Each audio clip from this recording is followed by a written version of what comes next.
Tout à fait, parce que nous parlons beaucoup de patrimoine, nous avons peu le sens du patrimoine.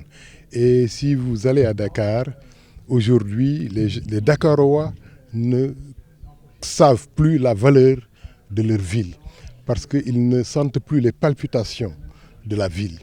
Et nous utilisons toujours les dénominations laissées par le colonisateur. J'ai donné tantôt l'exemple des mamelles. On dit les mamelles parce que pour l'homme occidental qui regarde ces deux collines, il voit des mamelles.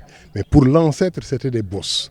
Et ces bosses sont expliquées dans un conte de Birago Diop, Khari Khougué, où il nous dit que c'est la punition d'une méchante femme pour donner un exemple que la méchanceté n'est pas une bonne voie à suivre. Hier, le tour de Mamdiaré de Yoff a ouvert ses portes pour 8 jours. Et pendant 8 jours, ce village va visiter l'histoire de sa création en un pèlerinage où tout le village se lève et ça prend son départ au niveau de Ndiou, que peu de Dakarois connaissent. C'est la demeure du génie protecteur du village de Yoff, qui est constitué de 3 pierres, mais 3 pierres patrimoine. Mais si tu vas au Pench de Mbot, dans le plateau, tu diras que ce village dans la ville n'a pas d'âme, il n'y a absolument rien, il n'y a pas possibilité de patrimoine, mais le patrimoine se raconte. Le patrimoine est représenté par l'arbre central du Pench qu'on appelle Dénimbot. Et ce Dénimbot est chanté dans tous les poèmes, dans tous les chants populaires lébou. Mbotangale et ceci fait vibrer les populations de Mbot. Mais ce patrimoine est peu connu. Aujourd'hui, les gens se promènent à Dakar, ils ne savent pas qu'ils sont dans Tchédem, ils ne savent pas qu'ils sont à Santhiaba, ils ne savent pas qu'ils sont dans Kaifindou, parce que le marché a noyé tous ces espaces communautaires qui font l'âme de la ville.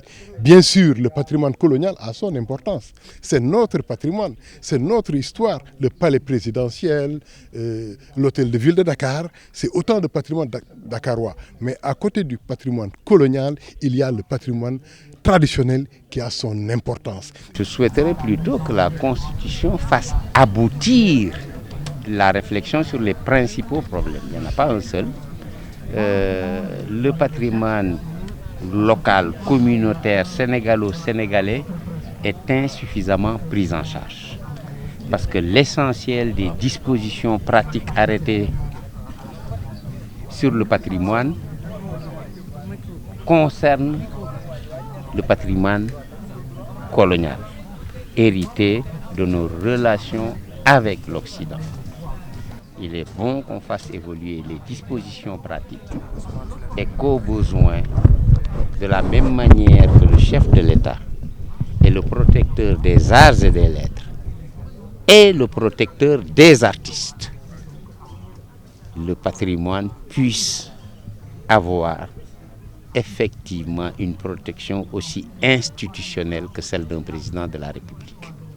Sinon, ça reste une espèce de vœux pieux entre les uns et les autres et chacun y met sa vision selon son gré. Parce que le patrimoine, ça touche à tous les secteurs de la vie. C'est nos modes d'organisation sociale, c'est nos modes de production économique, c'est nos langues, c'est nos modes de production artistique et culturelle.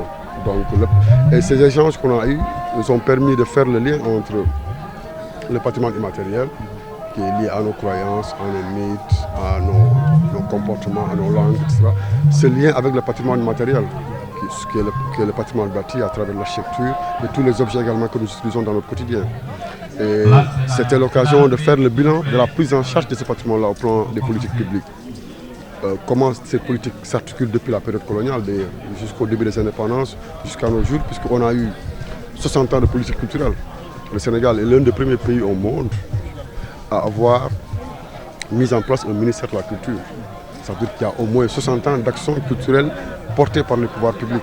Il s'agit de faire le bilan de cette action-là, de montrer les lignes de rupture et les lignes de continuité. Mais la rétrospective, elle est articulée à une sorte de perspective également, à une vision perspective.